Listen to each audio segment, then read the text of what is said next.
à Nosy-Be en octobre-novembre pour se nourrir. À Nosy-Be, on a une seule manière de pouvoir repérer les requins-baleines, c'est les chasses de bonites. Les bonites sont des petits thons qui remontent en surface pour aller manger des tout petits alevins. Donc il y a beaucoup d'activités en surface, les bonites sautent et les oiseaux aussi viennent manger ces tout petits alevins. Et en général, en ce moment, les requins-baleines sont sous ces chasses parce qu'ils mangent aussi les petits alevins. Il ne faut pas être un alevin en ce moment à Nosy-Be.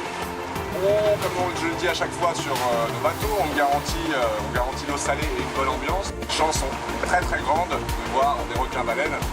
On en voit tous les jours, donc pas de raison aujourd'hui. On a une mer d'huile, on est 2 bateaux à chercher uniquement les requins-baleines. Donc dès qu'un bateau voit quelque chose, il appelle l'autre. On n'est pas forcément sur la même zone de recherche. Donc on repère le requin-baleine, on l'observe une première fois pour juger un petit peu de sa taille, de son comportement, et ensuite on va s'équiper. Certaines, en particulier pour les premières mises à l'eau, il y a toujours beaucoup d'excitation. Simplement, je vais vous demander plusieurs choses. D'abord, soyez prêts. Quand je dis est-ce que vous êtes prêts, c'est-à-dire pas le masque tuba sur le visage.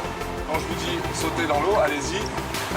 Ne commencez pas à vouloir régler votre masque, un petit peu d'huile sur l'appareil photo.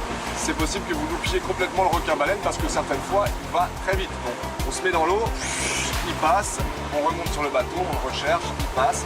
Et de temps en temps, dans la matinée, on en trouve certains qui sont très calmes. À ce moment-là, on peut beaucoup plus profiter. Donc soyez quand même assez réactifs.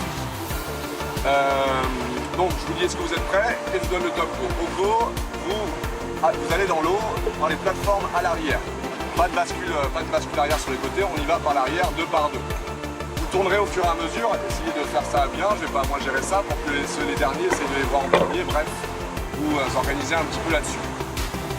Essayez de rentrer dans l'eau le plus élégamment possible, même si quand on est un requin-baleine, on devient tous des gamins, on est super excités, ça saute dans tous les sens et c'est doucement possible si on essaie à sauter dans l'eau.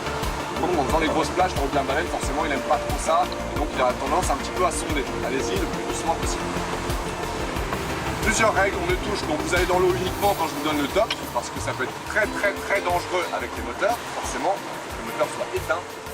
Et deuxième règle très importante, j'insiste là-dessus, on ne touche jamais le requin-baleine, vraiment. Même s'il vient vous faire un gros bisou, on ne le touche pas. Pourquoi? Parce qu'il a un mucus sur sa peau. Si on le touche, on enlève ce mucus et on l'expose aux bactéries et aux parasites. On ne touche pas le requin-baleine. Dernière règle, moi je ne vous connais pas dans l'eau, je ne sais pas comment vous êtes, donc c'est votre propre responsabilité de sauter dans l'eau avec le requin-baleine. Il y aura toujours Joe ou moi en sécurité sur face. Si le moindre souci, on est là, mais c'est votre propre responsabilité d'aller dans l'eau. Voilà. Soyez patient, on peut le trouver dans 20 minutes, dans 30 minutes, dans 1 heure, dans 1 heure et demie, on ne sait jamais. On a des conditions absolument parfaites aujourd'hui, donc ça devrait être pas mal du tout. Ça marche, si vous avez moins de questions, n'hésitez pas. Il y a de l'eau pour vous ici, il y a des bananes ici. Et voilà, on y va, bonne journée à tous. À la fin.